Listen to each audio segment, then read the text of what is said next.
Invicta FC 22 is this Saturday night live on UFC Fight Pass, and it is the return of the former strawweight champion, Livia Renata Souza. It has been a minute since we saw the Brazilian gangster inside the Invicta FC cage. She returns tonight. Livia, how have you been? Oh, I'm pretty fine. Always keeping to moving forward. Let's talk about your last fight against Angela Hill. It was a back-and-forth fight. One judge thought you did enough to retain your title. However, split decision did not go your way. Did you have a chance to really analyze that fight? And if so, what did you take away from that fight moving forward in your career? Definitely, I win this fight. I count every takedowns and move. I have more close to the finish this fight, but the past, man. You need to accept and move forward. That's a result, you know. But I disagree totally, and I think I deserve the one rematch, but she's wrong. Oh, whatever. You are a big personality and a big factor when it comes to 115 pounds. I think people are excited to see you come back here. You're taking on the reigning atomweight champion.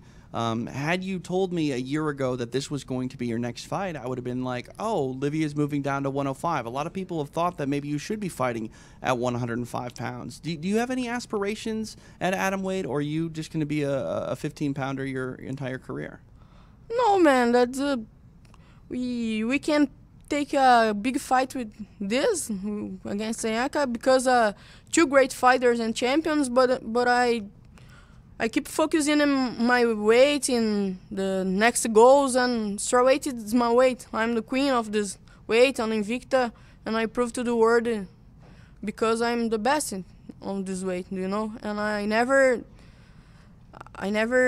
do it again to do the judge. I will finish this fight, my fights, you know. You had a very close fight with Angela Hill. She defended the title one more time, and then moved on with her career. She's in the UFC. So, that rematch for now is going to have to wait. We don't have a champion at 115 pounds. I assume that you're knocking on the door. You have to be, the number one, number two type contender. If you get past Ayaka Hamasaki, I mean, this fight really could be. This fight could be a title fight. It could be. Fight of champions, do you know? Sure. So where do you think this fight would put you? Do you think if you beat Ayaka that your next fight should be for the title that you once held here? Man, everybody knows I'm the number one of the strawweight, and with Hill or without Hill, nobody's care. I'm the number one of this weight. I'm really true champion of this weight, and I can fight to this belt, but this belt's mine. Everybody knows.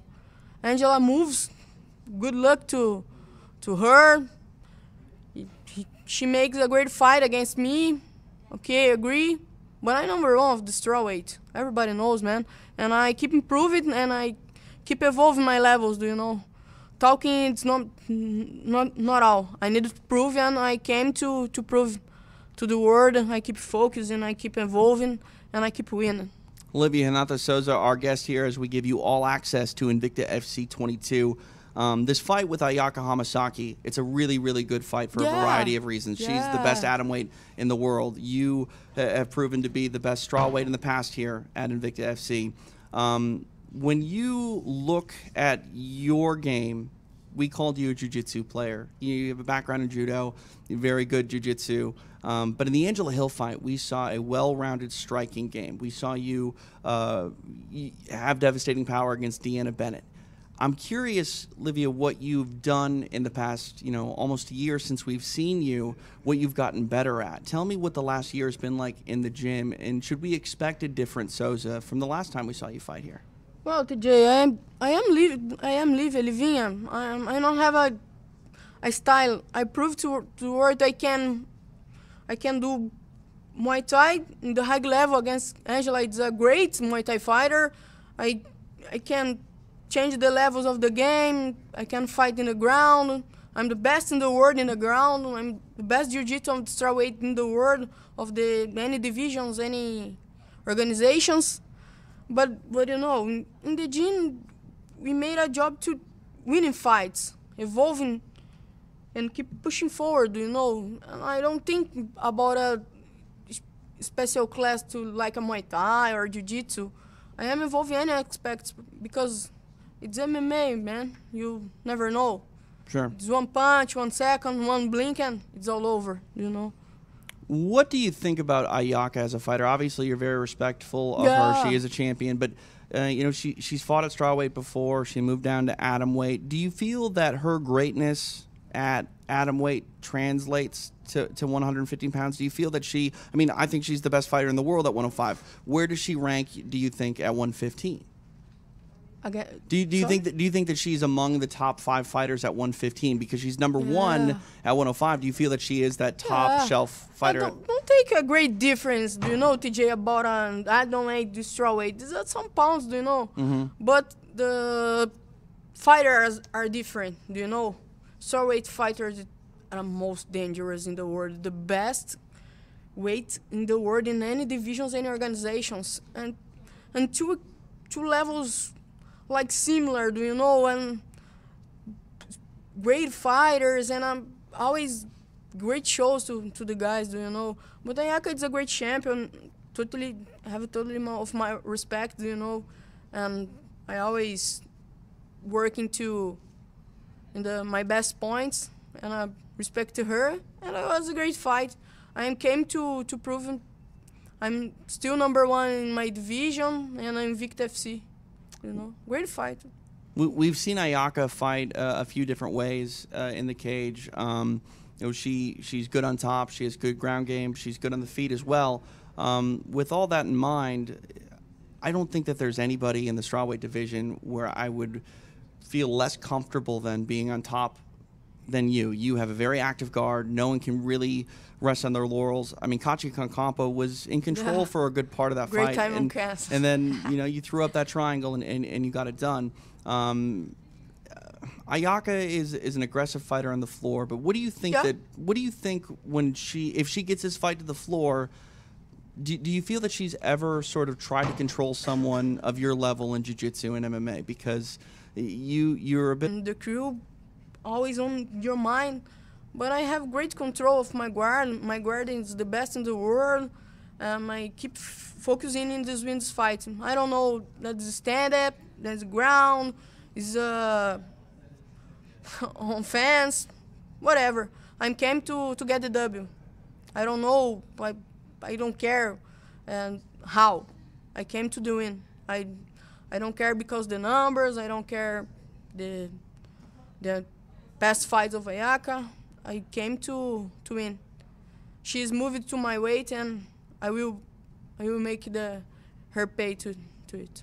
One of my favorite stories in mixed martial arts, really my favorite question to ask anybody in MMA, is how they got involved in the sport. And your story, pound for pound, is one of the best. You know, going to the video store, getting a UFC tape and thinking it was an action movie, thinking that Royce Gracie was a movie star, and seeing that and just falling in love and then pursuing it yourself.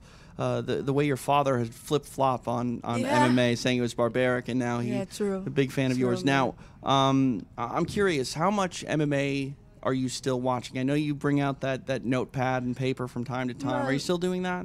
MMA to me like a dream, man. Do you know? In a few years after my first fight in KC, do you remember great times in my first title shot, and I always look into UFC, Pride, and now organizations, and look, oh man, this guy, UFC, and in the backstage, you know, any fighters, and the great dream to me and my coaches, all people around me. I came from ghetto, man, and the people ask me, oh, do you know that guy, fighting on UFC? Man, that's always a dream. But a mistake in a videotape store changed my life, do you know? And destiny, I call it destiny, man. But hard days pays off, do you know? Always keep focusing and don't exist another way of excuses. We came from ghetto and we need to win. That's not your choice. You've told me in the past that when you watch fights, you write down things that you notice and you work on those things and see how you can implement them to your game. Obviously, you've watched Ayaka Hamasaki fight. You've seen her, rise to prominence at 105. I'm curious, if there was a notebook, if there was notes that you've written about Ayaka, what would you write about her? What would the scouting report from the eyes of Livia Souza say about Ayaka Hamasaki? My opinion about Ayaka? Yeah. Yeah, that's a great champion, man. The numbers don't lie. I told you every time, the numbers don't lie. Do you know? You can't talk about any other aspects of this fighter but the numbers, man. He's lost only for data, do you know? Sure. But I don't care, man. I came to win. Right. I don't care for her, numbers, public. Man, I need to get W only. That's my job. That's my work. I keep winning. I'm very pissed off about my last fight. I disagree, and I will prove to the world I came to win. And only my goal, win. That is the attitude and mindset of the former champion, Livia Renata Souza. Livia, it's great to have you back in Invicta. Can't wait to see you make up for some lost time and see what you can do against the atomweight champion on Saturday. Thanks, TJ. Thanks, all guys. Always nice to talk with you. Don't blink, guys. Saturday, Invicta FC 22. I will be there.